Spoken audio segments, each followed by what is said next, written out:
Menanggapi beberapa kesalahan dalam penghitungan suara berdasarkan Sistem Informasi Rekapitulasi atau Sirekap, ditanggapi anggota Bawaslu RI Herwin Malonda saat mengunjungi lokasi tempat pemungutan suara ulang di Minahasa Utara Rabu kemarin.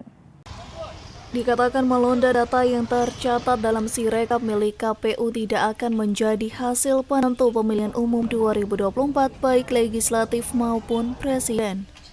Ketua Divisi SDM Organisasi dan Diklat itu juga menjelaskan, penetapan suara hasil pemilu dilakukan berjenjang dari TPS, rapat pleno kecamatan, kabupaten, provinsi hingga KPU pusat.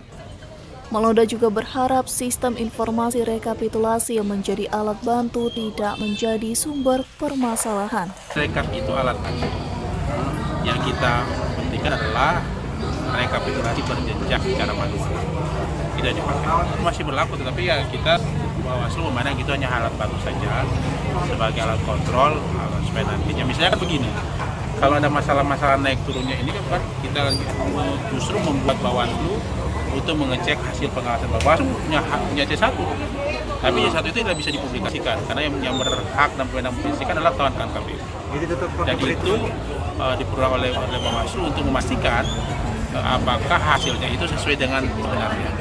Diketahui berdasarkan peraturan KPU nomor 3 tahun 2022, KPU memiliki waktu hingga 19 Maret 2024 untuk menyelesaikan rekapitulasi penghitungan suara hingga tingkat nasional dengan batas waktu pengumuman paling lambat 20 Maret 2024. Dari Minahasa Utara, Brian Numbong melaporkan untuk Kawan Nuha TV.